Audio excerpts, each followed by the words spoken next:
Bienvenue au musée des Beaux-Arts d'Orléans, dans l'exposition Les Chardins des Marcil, une passion orléanaise, qui se tient jusqu'au 11 janvier 2026.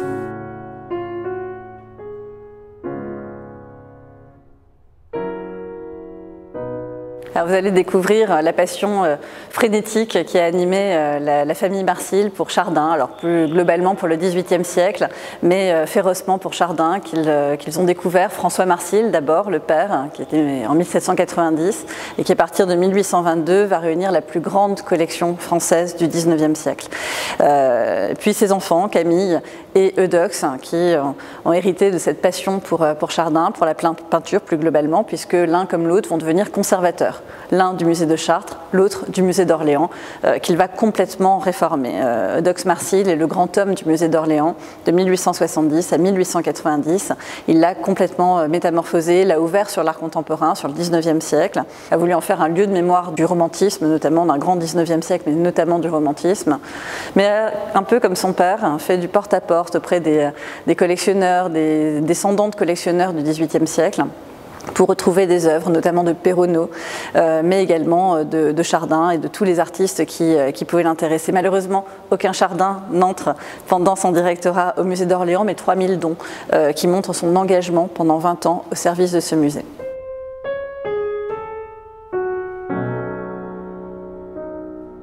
La collection Marcil va naître autour d'une personnalité phare pour la ville d'Orléans, qui est François Marcil. Alors François Marcil, né en 1790 dans une famille de grenetiers de la Beauce, donc famille terrienne, qui auparavant était du côté de sa mère comme du côté de son père, plutôt dans la laine, les bas de laine.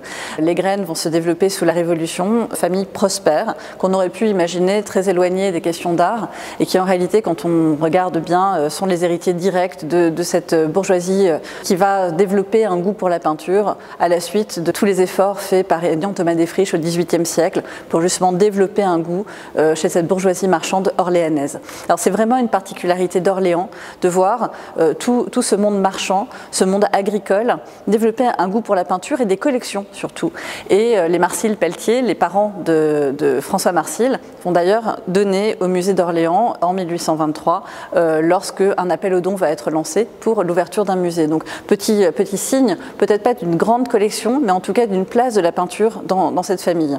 D'ailleurs, leur fils, en 1822, il a 32 ans, il est déjà père de 2 enfants, Camille et Eudoxe, va décider de partir à Paris. Les graines sont intéressantes pour développer une vie prospère, mais il préfère au quotidien vivre à Paris, où il va apprendre la peinture. On sait relativement peu de choses sur sa formation, sinon que dans cet autoportrait qu'il réalise en 1825, la technique est déjà extrêmement sûre. On voit vraiment un homme, un dandy, dans une mode plutôt romantique. Enfin, on comprend qu'il est déjà en train de côtoyer des cercles d'avant-garde. D'ailleurs, il sera très proche des frères de Verriat, de tout ce cénacle qui se crée autour des de Verriat, Balzac, Victor Hugo, enfin des personnalités qui vont rester chères à ses enfants. Et puis il va surtout à partir de là copier des œuvres au Louvre. D'ailleurs, on conserve au musée d'Orléans une très belle copie d'Après Corrège qui montre vraiment son niveau élevé en peinture. Mais comme Aignan Thomas Desfriches, un siècle plus tôt, il va préférer la vie d'amateur, pas chercher à se développer comme peintre professionnel et vraiment construire sa vie autour de sa collection. Une collection qu'il va nourrir, vente aux enchères après vente aux enchères, en flânant dans les rues, en allant chez les antiquaires. Il a même trouvé un Chardin dans une poubelle. Donc vraiment, on est dans une vie de quête. Il va même aller retrouver les coordonnées d'un descendant de Chardin et acheter directement un tableau auprès de ce descendant de Chardin. Alors Chardin, mais aussi beaucoup d'autres artistes. Sa collection était constituée de plus de 10 000 tableaux. On parle de 4 500 tableaux dans sa vente après décès. C'est un chiffre vraiment sous-évalué. Les témoignages que nous avons de personnes qui se rendaient chez lui pour voir sa collection, car sa collection était vraiment ouverte à tous. L'objectif n'était pas d'enfermer des tableaux chez lui, mais au contraire de s'en servir pour un développement de la connaissance, un partage de cette passion.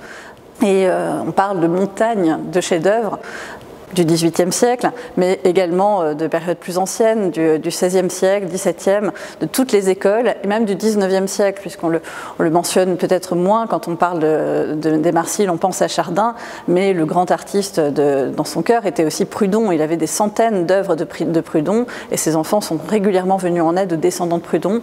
2 sanctuaires vraiment dans son cœur, au-delà de la passion frénétique pour la peinture. Prudhon d'une part, Chardin d'autre part. Et Chardin va sans doute bénéficier de cette passion que François Marsil va développer, puisque comme le rappelle Pierre Rosenberg, en réalité peut-être que tout simplement Chardin aurait été complètement oublié et ne serait plus du tout connu aujourd'hui s'il n'avait pas été sauvé d'une certaine façon par François Marsil. Alors, François Marsil est absolument passionné, il achète des tableaux en permanence, d'ailleurs il a servi de modèle, pas complètement, mais pour une partie de la personnalité du cousin Pons de Balzac. Et dans cette envie d'accumuler des tableaux, cette vie complètement passionnée, contrairement au cousin Pons, il est quelqu'un de beaucoup plus ouvert, et beaucoup plus ouvert dans le partage de la connaissance. Et c'est là que son implication à Orléans va être très importante, puisqu'il vit entre Paris et Orléans. Et une fois ses enfants grands et vivant leur propre vie, eh bien, il va passer beaucoup plus de temps à Orléans, s'impliquer dans la vie du musée et s'impliquer scientifiquement, puisqu'il va collaborer à la rédaction du premier catalogue des collections qui va être publié en 1851. Et c'est lui qui va faire toutes les recherches historiques. Il est vraiment le mieux placé, c'est un des premiers historiens de l'art et un des mieux placés pour pouvoir partager cette culture-là. Alors, il écrit ce catalogue raisonné, il va également donner quelques tableaux au musée, va s'impliquer dans cette vie pour redécouvrir des tableaux et va transmettre cette passion à ses enfants. Quand on est chez les Marsil, eh bien, on ne peut pas vivre en dehors de la peinture et donc la passion va être transmise. D'ailleurs, il a fait en sorte qu'ils aient une éducation artistique. Les deux frères, Eudoxe, l'aîné, et son frère Camille vont être confiés aux bons soins d'Eugène de Verriat pour assurer une connaissance picturale, ce qui reviendra en résurgence très profonde lorsque Eudoxe Marsil deviendra directeur du musée d'Orléans. Et donc ces deux frères vont développer un goût pour la peinture contemporaine, pour l'orientalisme beaucoup, pour le romantisme énormément, et aussi pour tous les artistes chers à leur père. Cette collection à un devenir. Il était très clair pour François Marsil qu'il voulait qu'une partie reste dans la famille. Et un an avant sa mort, donc il va mourir en 1856, et un an avant sa mort, il réunit ses deux fils et propose un tirage au sort de 2 lots de peinture, plusieurs milliers de numéros, de tableaux qu'on ne reverra jamais sur le marché. Des œuvres d'une importance pour l'histoire de l'art, pour l'histoire, extrêmement importante, qu'il a pu découvrir justement en flânant, en cherchant, et qu'il veut voir rester dans la famille. Alors les deux frères vont bénéficier de ce legs, faire des échanges d'ailleurs entre eux, et 10 jours de vente vont être organisés en 1857 à la mort de François Marsil. Alors 10 jours de vente où les musées français auraient adoré préempter si la promotion avait existé, où on a envie de faire ses courses tellement la liste est alléchante. Au bout du 10e jour, il y a encore des Chardins. Normalement, le 10e jour, on commence à avoir les fonds de tiroir, il y a encore des Chardins. Ça n'arrête pas. Et les deux frères vont racheter les Chardins. Une grande partie, tous les Chardins lors de cette vente sont rachetés, plus d'autres tableaux. Et d'ailleurs, plusieurs tableaux vont être achetés à ce moment-là par le musée d'Orléans, notamment un tableau de Hubert Robert, qui est une autre passion de François Marsil, et un tableau de Vandal, un artiste peintre de nature morte du début du 19e siècle qui montre vraiment ce goût très riche de François Marsil. Alors les deux frères vont développer cette collection de leur côté, vont veiller sur cette collection et faire en sorte qu'elle puisse continuer d'être partagée, d'être montrée. Alors Camille Marsil, d'abord, va devenir directeur du musée de Chartres. Lui-même achète une maison à Chartres, s'installe là-bas et veille sur la collection du musée qu'il va développer tout en montant son propre musée. Donc on entre dans cette psychologie des Marsil qui distingue tout à fait l'action publique de l'action privée. Et dans sa galerie, avec un gardien ouverte au public, eh bien, il montre ses tableaux et notamment ses Chardins, son cher Chardin. Son frère, Eudoxe, lui, va se marier à une Orléanaise, donc Orléans va rester son fief. Il vit entre Paris et Orléans, hérite de la maison familiale à Orléans, qui se trouve à côté des quais, une magnifique maison de la Renaissance qui existe toujours, la maison des Trois Maillets. Et c'est là qu'il va commencer à rénover, à réformer complètement le musée d'Orléans. Alors, le musée d'Orléans a ouvert ses portes en 1825, il y a 200 ans, à la suite d'un appel aux dons pour ouvrir un musée. C'est le seul grand musée français à ne pas être lié à la loi Chaptal et à avoir développé une collection, non pas autour d'un premier don, mais autour d'un don massif de tous les Orléanais qui ont voulu prendre part à cette construction. C'est vraiment une action collective qui va habiter la ville d'Orléans et qui va se prolonger pendant tout le XIXe siècle. Et donc quand il arrive dans ce musée, c'est en réalité un musée d'art ancien. L'art contemporain n'y a pas vraiment sa place.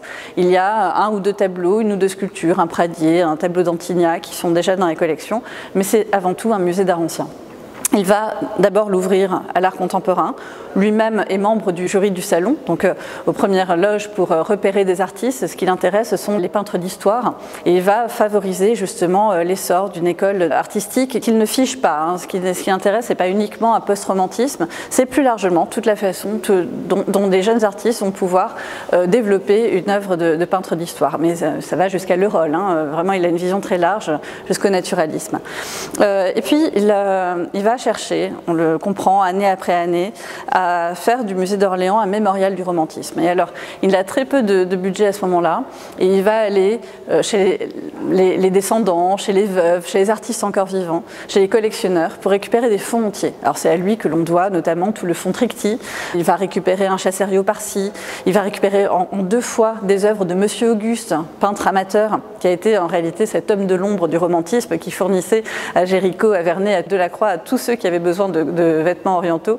Il fournissait cet attirail, ce grand bric-à-brac qu'il avait ramené lui-même d'Orient. Et puis, il va, ce sera son grand coup, post-mortem d'une certaine façon, récupérer tout le legs Cogniet que la femme et la belle-sœur de Cogniet vont donner au musée d'Orléans en mémoire de l'amitié qui unissait Léon Cogniet à Eudoxe Marcil. Donc vraiment tout cet univers romantique on lui doit, il est redéveloppé dans le musée depuis 2021, il était très invisible auparavant et cette couleur vraiment de musée, c'est Eudoxe Marcil qui l'a développé. Et puis à côté il va avoir une action qui là touche bien plus qu'Orléans. Il a été un des grands penseurs du musée moderne. Quand il arrive au musée des Beaux-Arts, il trouve un musée aussi de petite dimension, dans un charmant bâtiment de la Renaissance, mais vraiment étriqué et peu enclin à favoriser un contact serein avec les œuvres. Donc il décide que tout ça doit être quand même réaménagé, rebâti, et va lancer de grands travaux, prévoit une extension pour les grands formats, va songer à avoir des succursales d'une certaine façon. Il va aménager l'hôtel Cabu pour faire le musée d'histoire et d'archéologie, va monter un musée Jeanne d'Arc qui a malheureusement brûlé pendant la guerre, songe, elle en parle dans sa correspondance, à un musée des bords de Loire qui serait vraiment consacré au paysage. Ce qui justifie que nous ayons des fonds tournés sur la Loire, qui sont relativement peu montrés aujourd'hui, puisque ce projet n'a jamais vu le jour. Et puis, il va donner une couleur scientifique très marquée. Pour lui, un musée, c'est avant tout un catalogue raisonné. C'est un inventaire d'œuvres bien connues, bien maîtrisées, et il va commencer le vrai premier catalogue raisonné du musée, avec des notices qui sont toujours très utiles aujourd'hui, qui nous ont d'ailleurs permis récemment de revendiquer un tableau qui avait été volé grâce à sa longue description de toutes les mentions et qui permet un travail scientifique. Donc ça c'est quelque chose de très nouveau, puisque peu de musées à ce moment-là se sont lancés dans ce travail scientifique. Et ce qui est passionnant, c'est de voir que c'est un travail qu'il mène pour le musée, mais également pour lui-même, avec des étiquettes au revers des œuvres, que ce soit celles du musée ou celles de sa collection, qui sont en fait des ancêtres de cartels, avec toutes les recherches qu'il a pu faire, la provenance, et qui permettent au tableau d'être parfaitement cerné quand on les retourne et qu'on a accès à ce revers. Et à travers toute cette action, il va aussi participer à une pensée de ce qu'est le musée. Il est très proche du musée du Louvre, il conseille le musée du Louvre dans ses acquisitions. Il est l'homme du XVIIIe siècle, qui a un aspect peut-être moins visible aujourd'hui dans le musée. Quand on traverse le musée d'Orléans, Eudoxe Marcil est lié au XIXe siècle. En réalité, c'est lui qui va chercher à redonner son éclat à cette collection. Et on en a le plus beau témoignage par une lettre que Paul Fourchet, qui est un grand collectionneur, qui vit à Bordeaux, originaire d'Orléans, va lui envoyer en 1890. On est quelques mois avant la mort de Eudoxe Marcil. Il vient de réaccrocher toutes les collections du XVIIIe siècle. Et Paul Fourchet vient visiter le musée et lui envoie un mot en disant qu'il a été ébloui par son nouvel accrochage des œuvres du XVIIIe siècle et qu'il lui dit c'est le sceau du secret. Mais sa collection qu'il devait donner à Bordeaux, il la donnera à Orléans. Et il tiendra promesse puisqu'en 1907, toute la collection Fourchet va arriver à Orléans dans un musée Paul Fourchet qui malheureusement a été pillé en 1940 et les œuvres sont toujours dans la nature. Mais on comprend en fait l'importance qu'accordait Eudoxe Marcil à cette présentation des œuvres, au confort du visiteur, à la valorisation des œuvres par un accrochage très fin. Mais en réalité, quand on regarde son action de conservateur au musée d'Orléans, on réalise qu'il fait exactement le même travail que nous aujourd'hui. La loi de 2002 a été inventée par Eudoxe Marcil dans les années 1870. Mais c'est une figure de l'ombre qui a été mal cernée jusqu'à présent et qui en réalité a joué un rôle déterminant sur l'avenir des musées.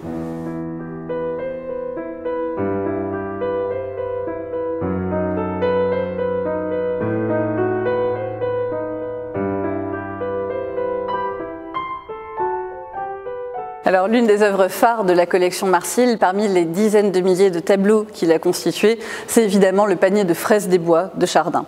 Tableau absolument mythique qu'il peint en 1761, présente au salon de 1763, qui fait partie de ces tableaux un peu métaphysiques de la fin de la carrière de Chardin, à un moment donné où sa recherche ne sera plus tellement le vérisme des formes, le réalisme des objets, mais plutôt ce sentiment un peu global, cette rencontre de la matière et de l'air, à travers ce verre, à travers cette lumière posée par le biais de l'œillet, ces fraises qu'il a laissées mûrir, qui sont en train de devenir une pyramide bien plus que des fraises peintes individuellement. C'est un tableau qui apparaît dans la collection du temps de François Marcil.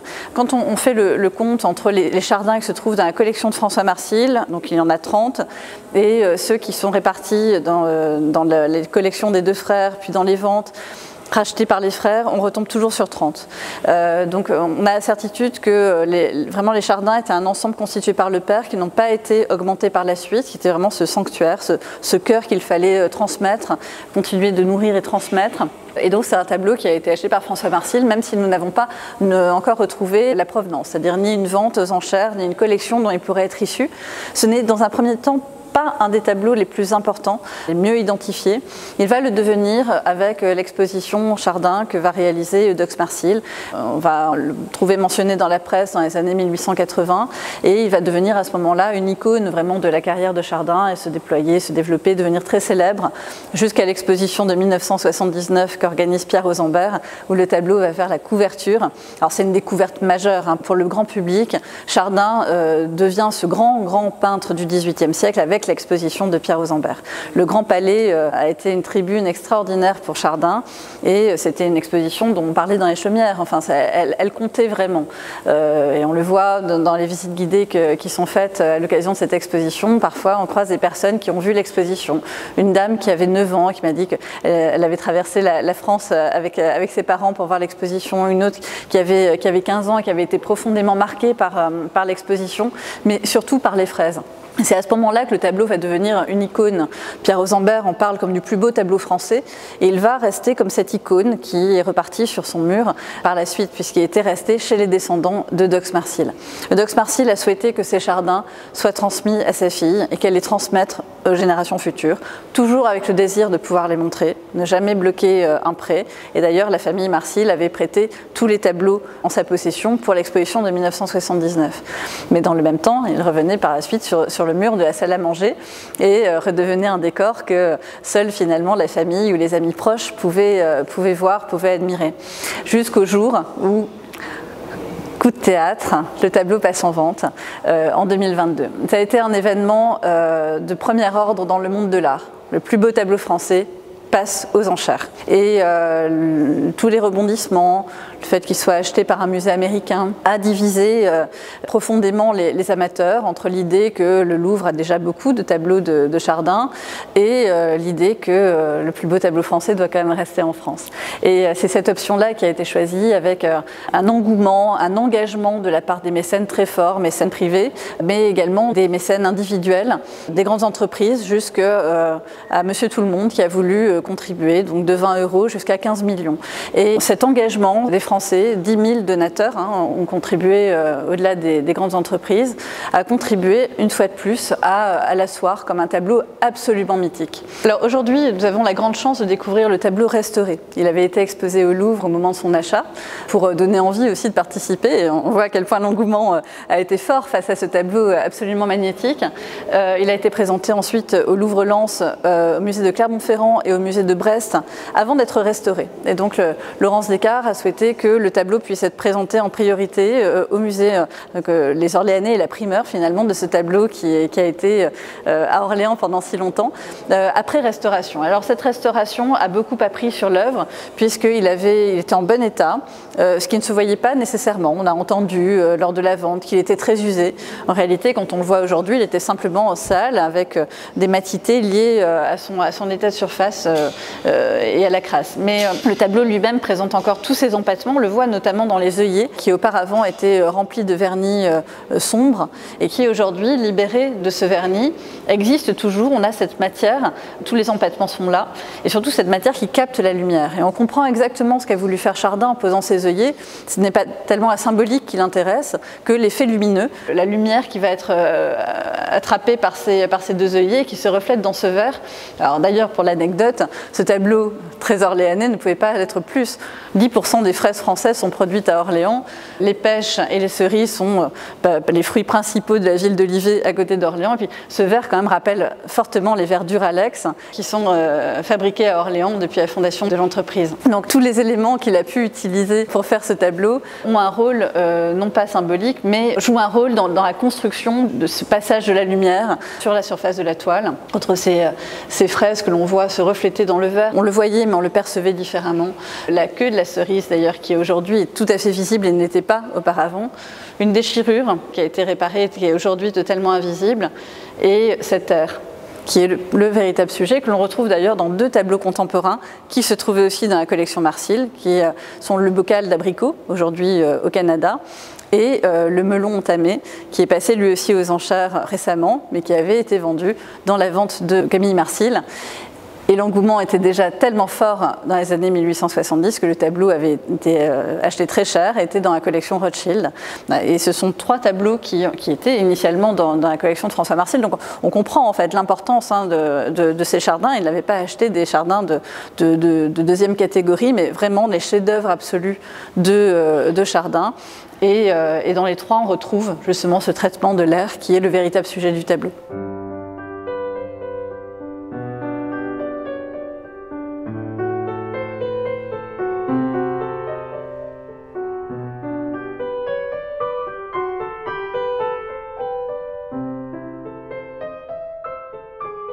Alors, plusieurs tableaux de la collection Marsil ont quitté la collection des descendants à partir de la deuxième moitié du XXe siècle jusqu'à des dates récentes, puisque les fraises ont été vendues en 2022, donc entrées au Louvre en 2024. Mais déjà en 2021, une première grande vente avait eu lieu chez Christie's, avec tout un ensemble d'œuvres provenant de la collection Marsil. C'est le moment où le nom de Marsil a commencé à réémerger, puisque dans la mesure où il n'y avait pas eu de dons massifs au musée français au XIXe siècle, le don avait eu tendance à s'oublier. On se rappelle du nom du docteur Lacaze, car il a donné au Louvre près de 600 tableaux. C'était un contemporain de François Marsil et il est resté par ce don massif qui reste aujourd'hui le plus important en nombre de l'histoire du musée du Louvre. Les Marsil, eux, étaient des personnes beaucoup plus secrètes, pas du tout à chercher à se mettre en avant, c'était leur vie scientifique et leur collection qui primaient. Et donc leur nom très célèbre au XIXe siècle, comme collectionneur, comme conservateur, on n'a qu'à voir les nécrologies qui sont rédigées à la mort de chacun des trois Marsil. Eh bien, cette reconnaissance, cette connaissance a disparu progressivement au XXe siècle. Et donc la vente de 2021 chez Christie's a été très importante pour remettre sur le devant de la scène ce Eudoxe Marsil et par ricochet François Marsil. Et parmi les chefs-d'œuvre de la vente, il y avait La Fontaine, qui est un des tableaux vraiment les plus importants de la carrière de Chardin. Il le réalise en 3 exemplaires. L'exposition d'ailleurs de 1979 réunissait les 3 versions. Alors, c'est un tableau qui aujourd'hui est en collection privée, dans une collection asiatique, qui est un chef-d'œuvre absolu, et surtout le propriétaire l'a fait restaurer, ce qui fait que toute personne qui a pu le voir lors de sa vente en 2021 ne le reconnaîtra pas, puisque le format a changé. Au début du 19e siècle, lorsqu'il se trouve dans la collection Didot, eh bien, une bande en partie supérieure est ajoutée pour changer le format.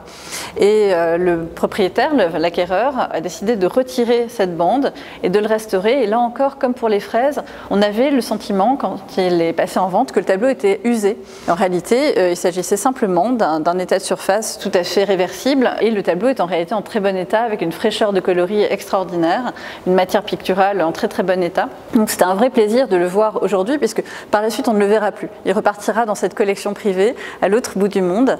Alors je mentionne néanmoins que le propriétaire, qui a tout à fait compris la place des Marsil au musée d'Orléans, en a proposé le dépôt jusqu'à l'été 2026. Donc le public pourra encore quelques temps voir ce merveilleux tableau de la collection Marsil, et peut-être le voir différemment désormais que l'exposition aura mis un coup de projecteur sur ses anciens propriétaires. Mais on comprend que les tableaux que François Marsil acquiert sont vraiment de la plus grande importance dans l'œuvre de Chardin. Tout ça sans avoir de livre sur Chardin, puisque la connaissance va être développée par lui-même en relisant les salons du XVIIIe siècle, en allant vraiment à la source, en développant sa propre connaissance des tableaux. Et par exemple, il va trouver un tableau vraiment de la première importance, d'une très très grande rareté, parfaitement tracé de la mort de Chardin jusqu'à lui, qui est cette ébauche, qui fait partie des 12 études qui se trouvent dans l'atelier de Chardin à sa mort, qui vont être vendues dans la vente après décès, et on suit parfaitement les acquisitions. Quand on voit ce tableau, on pourrait imaginer presque une copie du XIXe siècle, tellement elle est efficace. Et d'ailleurs, les Goncourt voient parfaitement la dimension très moderne, je les cite. Rien que du blanc et du gris sale, à peine un soupçon de rose sur la figure et les mains, un soupçon de violet sur le ruban, un rien de rouge sur les agréments de la jupe. Et cependant, nous avons un visage, une jupe, etc. Et cette capacité qu'a Chardin à synthétiser les formes, à aller vraiment à l'essentiel, est exactement ce qui va plaire quand on va le redécouvrir dans les années 1870. C'est exactement ce réalisme qui va subjuguer toute l'école de Manet, puis par la suite Cézanne, qui place Chardin vraiment au plus haut point. De très nombreux artistes vont le prendre comme modèle et voir en Chardin le peintre moderne par excellence. Et à travers une étude comme celle-ci, on comprend exactement ce qui a pu plaire. Cette projection déjà dans une peinture beaucoup plus synthétique et très enlevée, qui va vraiment séduire les Fantin-Latour, évidemment, va être subjugué par Chardin. Et François Marsil donc trouve cette étude et va l'acheter. Et c'est grâce à lui qu'on peut aussi si parfaitement la tracer, parce qu'elle aurait pu disparaître au XIXe siècle et l'identification même aurait disparu. Or aujourd'hui nous savons que c'est cette étude pour un tableau que lui commande la future reine de Suède, qu'il va mettre une éternité à réaliser. Elle n'avait pas encore compris que Chardin était un peintre qui se méritait, qui avait beaucoup de commandes mais qui était très long à la production, ce qui fait qu'aujourd'hui nous n'avons pas des milliers de tableaux de Chardin. Et, un tiers de l'œuvre de Chardin se trouvait chez les Marsil. Et ce tableau est préparatoire donc à ce tableau vendu à la future reine de Suède, qui malheureusement est aujourd'hui au musée de Stockholm, mais a été complètement ruiné par une restauration. Donc aujourd'hui, le souvenir que nous avons de ce tableau se fait à travers cette esquisse, qui est une des rares esquisses connues de l'œuvre de Chardin. Et on voit en effet cette rapidité de pinceau. En réalité, c'est un peintre qui peint lentement, mais qui va développer les idées dans le temps, qui veut aller jusqu'à la forme parfaite. Il a une grande ambition, c'est de rehausser la nature morte, qui est vraiment le genre mineur par excellence, vers une place plus élevée, en tout cas dans le goût des collectionneurs. Et évolue vers la figure humaine dans les années 1740, voilà, avec ce type de tableau. Mais une fois que l'idée est posée, on voit que la rapidité de pinceau est là et prouve sa grande capacité à se projeter sur la toile. Alors dans ces tableaux que François Marsil réunit et qu'on découvre dans cette exposition, il faut en profiter puisque ces tableaux repartiront chez leurs propriétaires par la suite, ils sont tous en collection privée. Eh bien, il y a cette merveilleuse toile du salon de 1732. Il a été reçu à l'Académie 4 ans plus tôt. Lors de ce salon, il va envoyer une nature morte d'un genre nouveau, imitant la sculpture. Alors là, c'est une sculpture, c'est un bas-relief de Duquesnoy. Il y reviendra dans les années 1760 avec notamment des bas-reliefs de Bouchardon. Celui-ci est le plus beau de tous, c'est une découverte absolue pour le public, puisque le tableau n'avait pas été montré depuis 1979. Donc c'est un tableau qui était reproduit en noir et blanc dans le catalogue de Pierre Rosenberg, et qu'on découvre avec un délice absolu, puisqu'il y a cet effet de lumière, qui d'ailleurs en 1732 avait été envisagé lors de l'exposition comme un effet de bronze, un bas-relief en bronze. Bon, on voit bien les coutures, on comprend que c'est vraiment un plâtre, mais le traitement de la lumière déjà obsède Chardin, et l'obsédera encore 30 ans plus tard lorsqu'il peindra les fraises. Donc voilà, le Chardin est un artiste qui est bien représenté dans les collections publiques, une quarantaine conservées au Louvre, on le trouve dans de grandes collections à travers le monde, mais c'est aussi un peintre bien représenté dans des collections privées, notamment de la famille Marsil, puisque ces deux tableaux sont toujours dans la famille aujourd'hui, et qu'on a un grand plaisir à découvrir pendant le temps de l'exposition.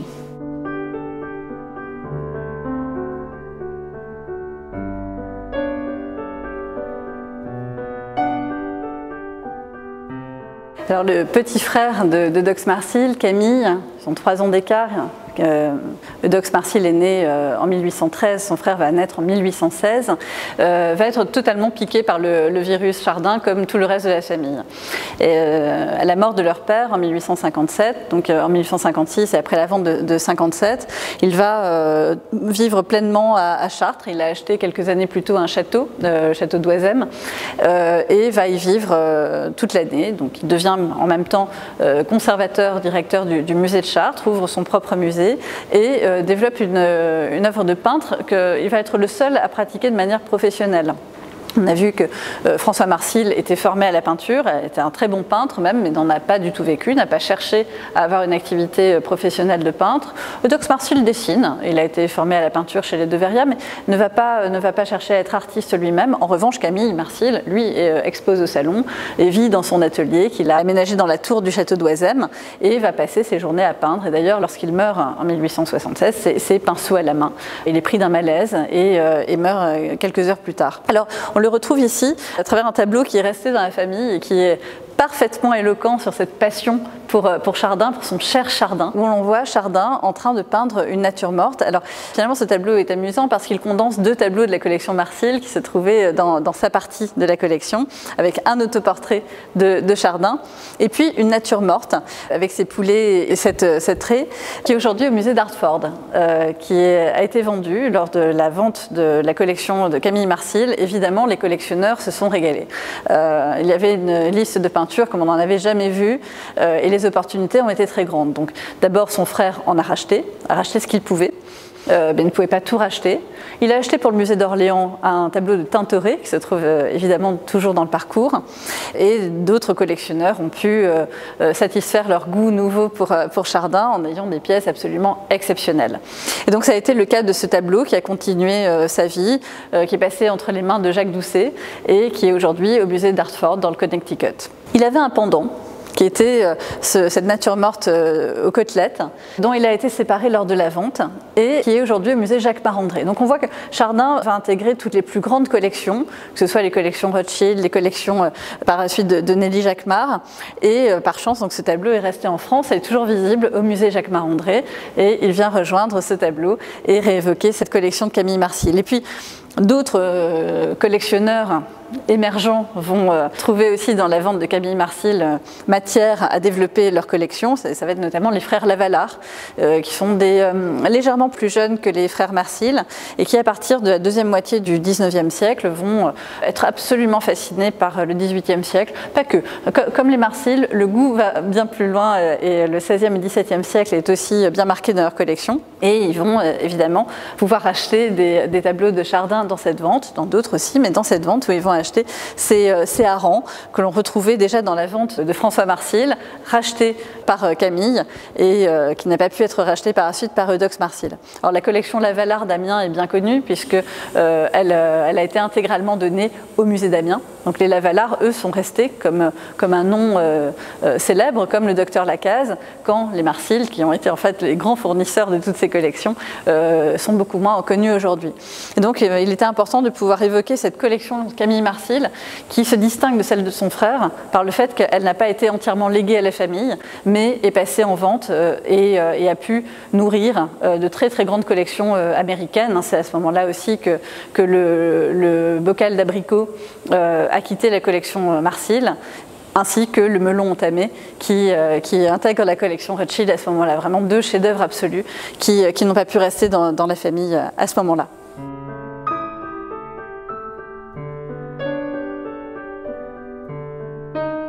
Alors Camille Marsil va acheter en 1840 le château de Oisem, le château des Goulets à Oisem. Et d'abord ce sera une maison secondaire, comme son frère a une maison à Orléans. Et puis il va s'y installer de plus en plus, notamment à la mort de son père. Ce sera son domicile principal. Il garde une attache avec Paris, mais il va vraiment vivre à Chartres avec son épouse et leurs 3 filles. Alors cette sphère familiale, cette sphère intime est ouverte à tous. Alors d'abord le frère adoré, Eudoxe, est là tous les 4 matins, on le voit dans la correspondance, il est toujours le bienvenu, comme la famille se déplace beaucoup aussi, mais ce château va devenir le lieu de rencontre de toute la famille. Il est très simple, quand on lit la correspondance, on a l'impression que le réseau ferroviaire n'a rien à envier à celui que nous avons aujourd'hui, voire est plus facile encore, et on peut se déplacer d'Orléans à Chartres, de Chartres à Paris, de Paris à Orléans, vraiment avec une très très grande aisance. Tout ça va favoriser aussi des réunions estivales. Tous les amateurs, tous les pionniers finalement qui vont s'intéresser à ces artistes du règne de Louis XV, mais aussi qui s'intéressent à Prudhon, sont les bienvenus et viennent passer quelques jours l'été dans cette maison d'Oisem.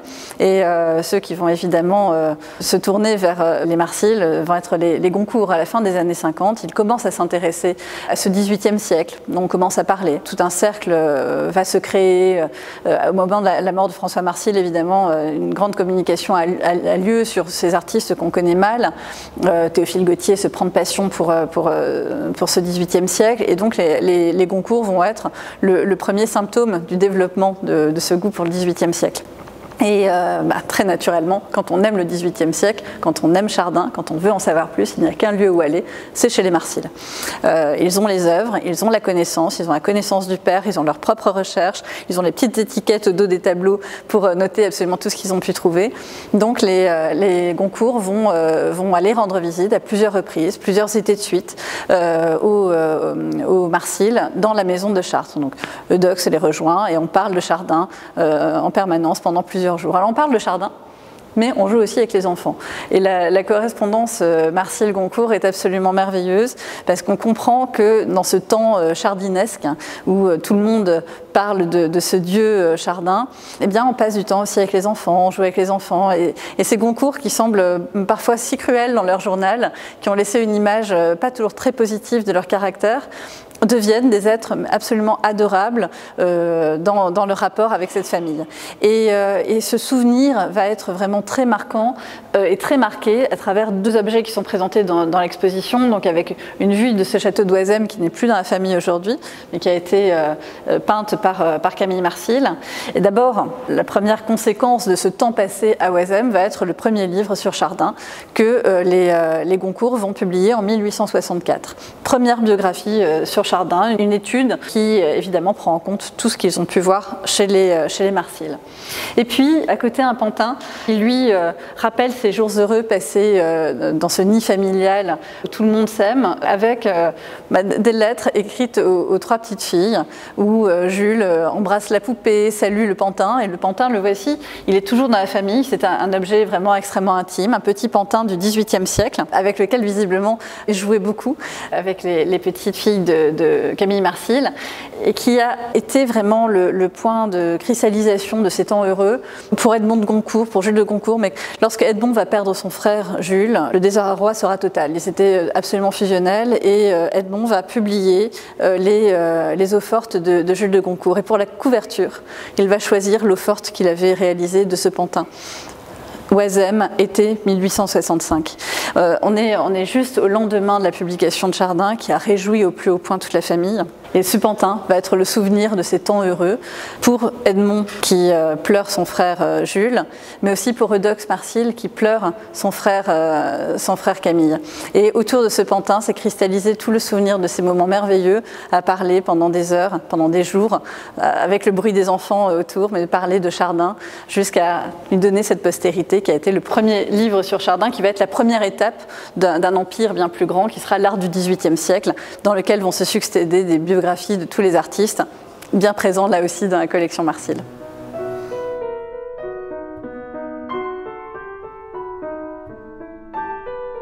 Alors, Eudoxe Marsile prend son poste de directeur du musée d'Orléans en 1870. Alors, il n'est pas du tout nouveau dans la sphère du musée, hein. Il est très impliqué dans la vie académique orléanaise, même s'il vit une partie du temps à Paris. Il est veuf depuis 1850 et consacre tout son temps, d'abord au Salon à Paris, hein, à l'émergence de nouveaux artistes. Il est très impliqué dans de nombreuses associations à Paris et à Orléans. Son épouse était orléanaise, donc le lien à Orléans n'a jamais été distendu entre son père orléanais et son épouse orléanaise. Et lorsqu'il prend son poste, eh bien, il va très naturellement faire un don au musée. Un tableau qui était bien connu des Orléanais, donc il existait une copie dans les collections du musée, mais l'original se trouvait dans sa collection. Et c'est ce tableau très très important qui représente Potier, qui était le grand professeur de droit du XVIIIe siècle, grand professeur de l'université d'Orléans. L'université d'Orléans a toujours été très importante et au XVIIIe siècle, elle était de manière tout à fait majeure. Et son portrait par Simon Lenoir se trouvait dans la collection de François Marsile puis d'Eudoxe Marsile. Et il avait déjà été répété de nombreuses reprises, on le voit dans les comptes rendus de l'Académie, qu'il serait de bon ton que M. Marsile donne son tableau de Lenoir représentant Potier. Et ce fut chose faite en 1870. Mais ce n'était pas le premier tableau de la collection Marsile, puisque déjà de son vivant, François Marsile avait donné 2 tableaux en 1846, à une occasion bien précise, à la suite d'une crue de la Loire, qui avait fait de nombreuses victimes. Et à cette occasion, il propose à la ville d'Orléans de donner 2 tableaux au musée. Donc le musée a ouvert 20 ans plus tôt, nourri par des dons, donc il va y contribuer à cette occasion, avec un grand tableau de Van de Molle, qu'on retrouve dans les tableaux du 2e étage du XVIIe siècle, et puis un autre tableau de l'atelier de Simon Vouet, qu'on commence à mieux percevoir aujourd'hui, qui sera présenté bientôt à Rennes dans une exposition sur l'atelier de Simon Vouet, Bacchus et Érigone, qui se trouve également dans le parcours des collections. Donc il va donner ces 2 tableaux, charge à la ville d'utiliser la somme économisée pour venir en aide aux victimes. Donc on voit son implication dans la vie de la cité. Et puis, à sa mort, ses fils vont donner plusieurs tableaux, alors pas des Chardin, puisque les Chardin, vraiment, on le comprend à travers tous ces échanges, ont pour vocation à être transmis de génération en génération dans la famille. Mais ils vont donner des tableaux plutôt flamands d'ailleurs, et puis on peut le comprendre, c'est un musée d'art ancien, plutôt tourné vers les 16e et 17e siècles, avec déjà des collections nordiques très riches, et donc ils ont dû faire de choix de cette façon-là. Un portrait également de pensée va entrer au même moment. Et puis, ils vont donner la grande copie d'après Le Corrège, faite par leur père, qui se trouve toujours dans les collections. Et puis, d'autres tableaux vont entrer, notamment le tableau de Tintoret, va intégrer les collections. Alors, lors de la vente de François Marsile en 1857, donc j'ai déjà mentionné, un tableau d'Hubert Robert et un tableau de Vandal avaient été acquis. Donc, on commençait déjà à avoir une certaine couleur de cette collection Marsile, qui n'était pas mise en avant comme collection Marsile, mais qui commençait à être représentée, goût Marsile en tout cas, était représentée. Et puis, à la mort d'Eudoxe Marsile, sa fille va offrir plusieurs tableaux au musée, notamment un tableau de Restou, mais également un portrait très énigmatique qui aujourd'hui encore cherche son auteur. À l'époque, il avait un nom et un auteur, il était considéré comme un portrait de Lenôtre par Lefebvre. Aujourd'hui, nous savons que ce n'est ni Lenôtre ni Lefebvre, mais c'est un des tableaux très percutants pour la fin du XVIIe siècle. On peut retrouver dans le parcours et qui un jour peut-être retrouvera son auteur. En tout cas, Eudoxe Marsile, sur ce coup, n'avait pas du tout raison dans ses recherches. Et puis, une nièce, à la fin du XIXe siècle, une nièce de François Marsile va offrir son portrait qui ouvre l'exposition et qui va finir de représenter ces Marsile dans la collection d'Orléans. Le marché de l'art fait évoluer aussi les tableaux. Plusieurs ont été dispersés à travers les ventes de François Marsile, de Camille Marsile, et 2 œuvres viennent clore pour l'instant, cet ensemble Marsil. Le premier a été acheté il y a 3 ans par mécénat participatif. Il s'agit d'un tableau de Julie Duvidal de Montferrier, qui était une artiste très en vue dans les années 1820, dont le Bacchus avait été acheté en 1822 par le futur Louis-Philippe. C'est un tableau qu'il aimait particulièrement. Louis-Philippe était un grand soutien des artistes romantiques. Il aimait beaucoup ce tableau au point de l'avoir sauvé des flammes lors de l'incendie du Palais Royal en 1848. Le tableau l'a suivi en exil. À sa mort, il passe dans la vente après décès du roi et est racheté par Julie Duvidal, qui est devenue comtesse Hugo, qui a cessé de peindre en devenant une femme mariée. Elle rachète le tableau et le vend à François Marsil. Donc c'est un tableau qui était tout désigné pour le musée d'Orléans. Il est passé ensuite dans sa vente après décès et nous avons pu, un siècle et demi plus tard, le racheter. Et puis récemment, la vente de 2021 d'un ensemble d'œuvres de la collection Eudox Marsil a permis d'abord que la collection Marsil soit représentée dans de nombreuses institutions. De très nombreux dessins de Prudhon avaient été achetés par les arts décoratifs à cette occasion. Et Véronique et Louis-Antoine Prat avaient acheté le dessin favori, chéri entre tous, de François Marsil et passé dans la collection de Camille, qui était le portrait de la fille de Talleyrand. Un dessin merveilleux qu'ils ont immédiatement donné sous réserve d'usufruit au musée d'Orléans. Chardin est une passion orléanaise en réalité depuis toujours. Les Marsil ont évidemment donné tout son lustre à ce nom, mais déjà de son vivant, Chardin était lié à la ville d'Orléans par le biais de son ami Aignan Thomas Desfriches. Alors Aignan Thomas Desfriches, c'est cet amateur très éclairé qui avait commencé des études d'art en 1730 à l'Académie, était devenu ami avec tous les petits jeunes. Chardin était un peu moins petit jeune, mais devient ami avec lui à ce moment-là, devient inséparable de Jean-Baptiste Perronneau, qui restera son meilleur ami pour toujours, Boucher, Pigalle, et tous ces artistes vont rester son entourage. Il va chercher à les faire venir à Orléans dès lors qu'il revient lui-même à Orléans en 1737 pour récupérer l'affaire familiale et monter la plus grande raffinerie d'Orléans. Alors il fait fortune et dans sa maison des bords du Loiret, eh bien, il fait venir tous les artistes. Chardin reste l'un de ses plus proches amis. Il le voit à Paris, à Orléans, et il va lui-même avoir une collection d'œuvres de Chardin très importante. D'ailleurs, François Marsil ira voir la fille de Desfriches au début du XIXe siècle pour lui racheter un tableau qui est le merveilleux tableau du musée d'Édimbourg, un œillet, un tableau vraiment d'une très grande pureté, qui a appartenu à Aignan Thomas Desfriches et vendu ensuite à François Marsil.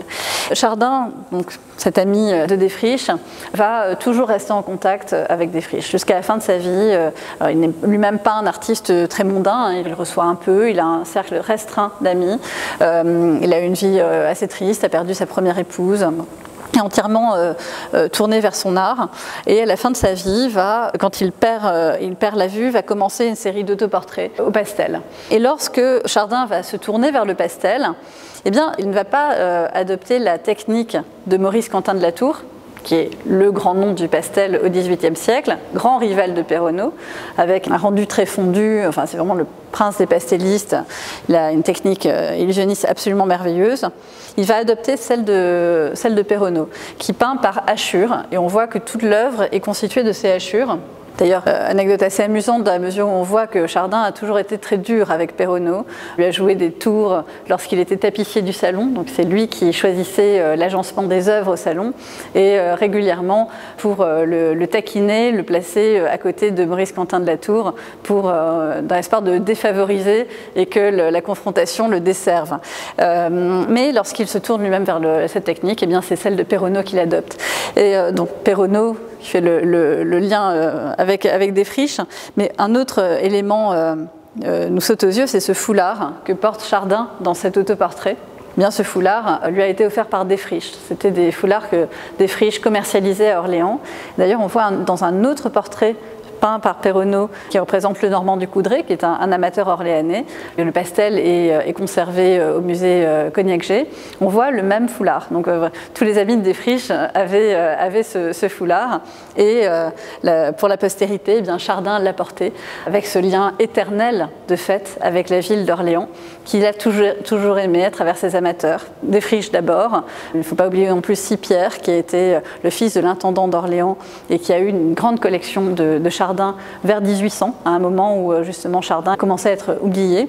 Et puis évidemment les Marsil qui eux vont être la grande passion, vont avoir cette grande passion pour Chardin et faire de Chardin à jamais une passion orléanaise. Alors ce portrait absolument merveilleux qui est une grande rareté, qui évoque la fin de la carrière de Chardin, a pu venir représenter dignement cet artiste si lié à Orléans, on le comprend, mais qui était encore absent des collections. Et en 1991, le tableau a pu être acheté en douane par le musée d'Orléans quand il est passé en vente à la maison Agut, a été vendu à l'étranger, a été bloqué en douane et immédiatement le ministère avait pensé au musée d'Orléans pour toutes ces raisons, pour cette passion qui était peut-être pas non plus encore si claire, mais on savait que Chardin était très lié à la ville d'Orléans. Ce foulard était évidemment un lien immédiat et Pierre Rosenberg avait suggéré que le tableau puisse rejoindre Orléans.